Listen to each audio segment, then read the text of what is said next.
Boa noite, senhores. Qual a relação entre Epicuro, um filósofo grego, e a filosofia moderna e a revolução científica? Poucas pessoas compreendem que não existe absolutamente nada de novo debaixo do sol. Quando a gente pensa em revolução científica, geralmente pensamos em ideias extremamente modernas, que nunca tinham ocorrido a nenhuma mente anterior àquela revolução, mas a verdade é que a revolução científica foi informada pela filosofia de Epicuro, que viveu aí antes de Cristo, um pouco depois de Aristóteles. Epicuro este que também se baseou muito em Demócritos e em Empedócles. Qual era então a filosofia de Epicuro? Muito se fala do aspecto da moralidade da filosofia dele, da ética, né? O hedonismo. Para Epicuro, nós devemos evitar o sofrimento a qualquer custo, que todo homem deseja simplesmente o prazer. Essa é a busca primária do homem, que nós devemos buscar o prazer. Até as virtudes são subjugadas à nossa busca pelo prazer. Essa doutrina, que por sinal também é extremamente moderna, né? Vejam aí quantas pessoas vivem no hedonismo. Epicuro também, por causa do seu atomismo, acreditava com Demócritos que todo o universo era basicamente material. Até os próprios deuses gregos eram formados de matéria. E essa matéria era constituída de partículas primordiais, átomos, eternos, que se movem no espaço. Então, outra coisa que ele defende é que não devemos temer a morte, porque a morte é simplesmente o não ser.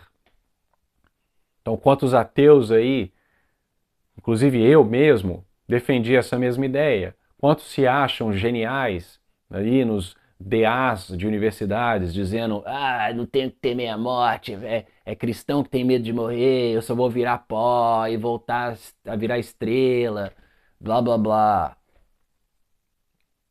Isso aí está lá já nos pré-socráticos. Mas mais importante é exatamente essa ideia do atomismo, que toda a realidade pode ser descrita por átomos no espaço.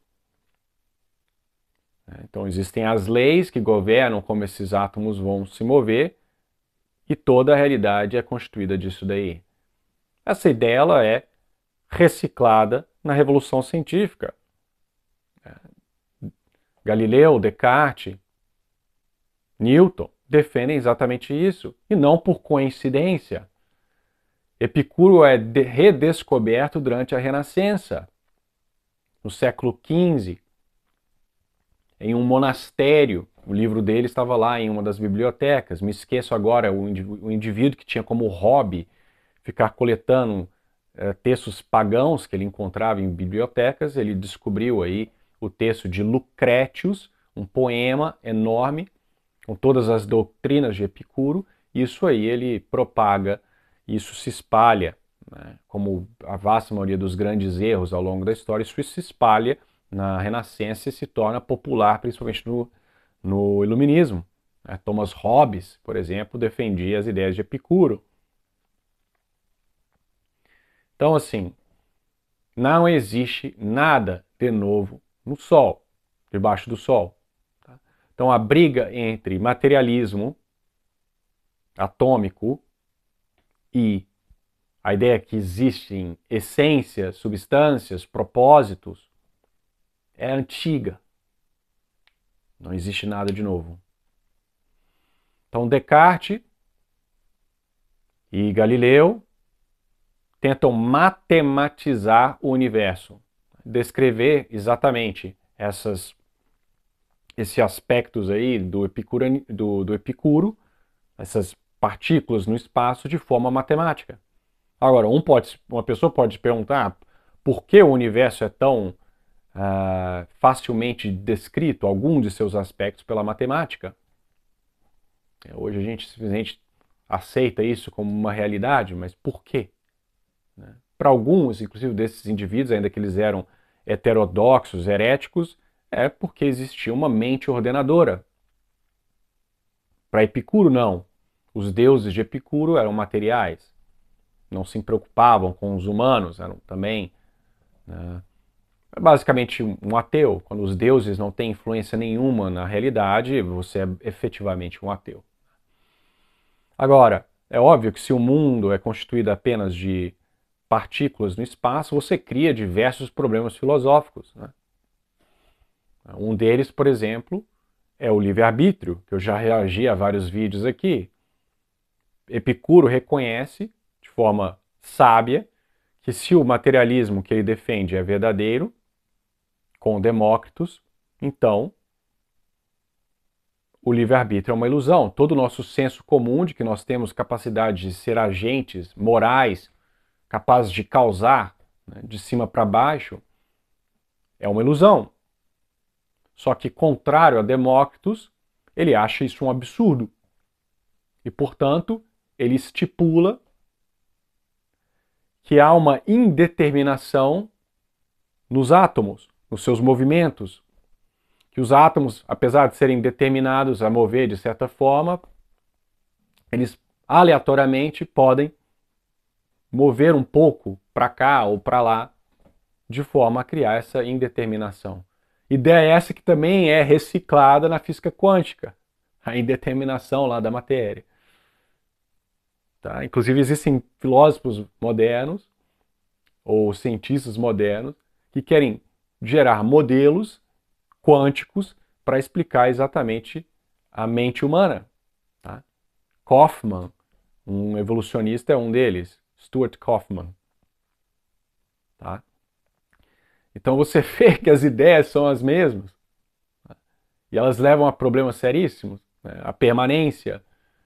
Se eu, basicamente, sou os meus átomos, então quem está pensando? Átomos não pensam. Se meus átomos são trocados do meu corpo continuamente, e depois de 7 anos todos os átomos do meu corpo, segundo dizem, são trocados, então eu não tenho continuidade. Tudo isso é um epifenômeno da matéria.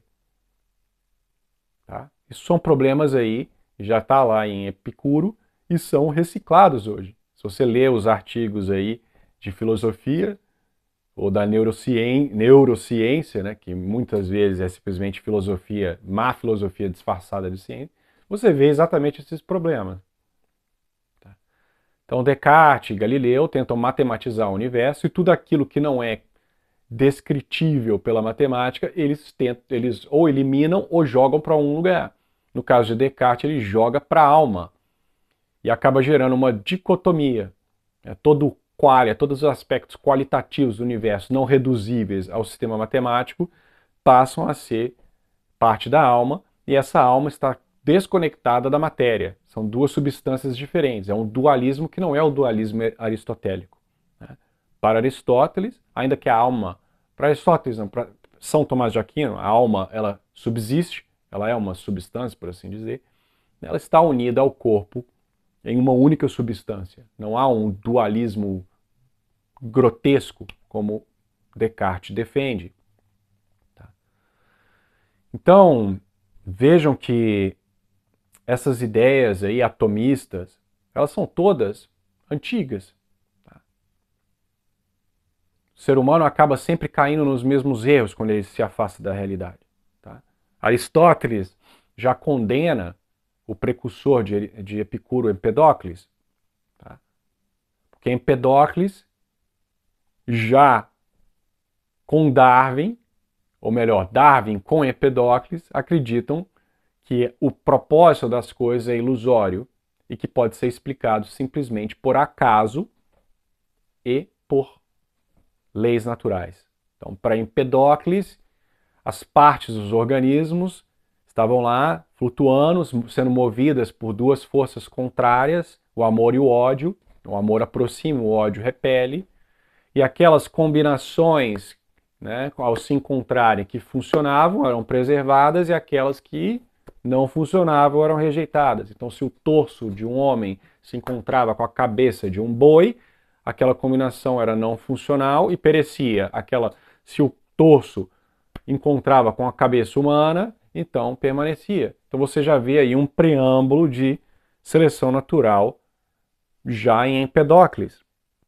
que Darwin é um filho do iluminismo. É óbvio que ele foi influenciado por essas ideias. Não estou dizendo que Darwin leu o poema de Lucrétios diretamente, mas ele estava naquela realidade. O seu avô era um evolucionista, né? Então, quando você aí, meu amigo ateu, sentiu a última bolacha do pacote, genial com suas ideias novas, que iniciaram ali na Revolução Científica, entenda que não tem nada de novo ali. Nada. Talvez a aplicação das ideias, né, de forma mais criteriosa, com método, sim. Mas essas aplicações, elas não se seguem necessariamente dessas premissas filosóficas. Eu posso reconhecer que o método científico é limitado, que a matemática descreve simplesmente um pequeno pedaço da realidade, um pedaço inclusive muito simples, que nem tudo que não é descritível, que não é descrito pela matemática, ou não existe, ou não tem valor. Então você tem pessoas malucas como os Churchills lá na Universidade da Califórnia, por exemplo, se não me engano, que se tornaram materialistas eliminativos. Acredito que, né, a mente é produto simplesmente da, dos átomos, os neurônios reagindo um com o outro, então eles nem se falam em linguagem teleológica. Então eles não falam, eu amo você, querido. Eu estou tendo manifestações neuronais, físico-químicas dependentes de serotonina, blá, blá, blá. Eles tentam se comunicar dessa forma. Ou seja, são malucos, idiotas, que são professores universitários. Tá.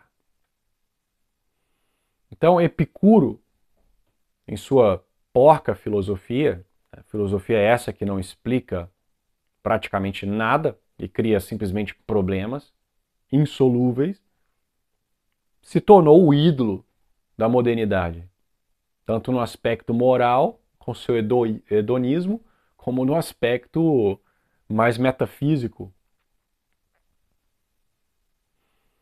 Então, óbvio que para discutir esse assunto, traçar aí como, essa, como essas ideias foram se estabelecendo ao longo da história, exigiria muitas aulas para citar os nomes dos indivíduos, como eles participaram. Mas veja, coloque aí no YouTube, perdão, no Google, Epicuro e os nomes que eu falei. Epicuro, Renascença, Epicuro, Iluminismo, Epicuro, Thomas Hobbes, Epicuro, Darwin. Você vai encontrar diversos artigos mostrando que essas ideias estão conectadas. Tá? Então é isso. Como eu disse, esse vídeo poderiam ser aulas e aulas de 50 minutos, mas eu quero dormir. Então queria só fazer esse teaser aí. Tá? Então fiquem com Deus, tenham uma boa noite e até a próxima.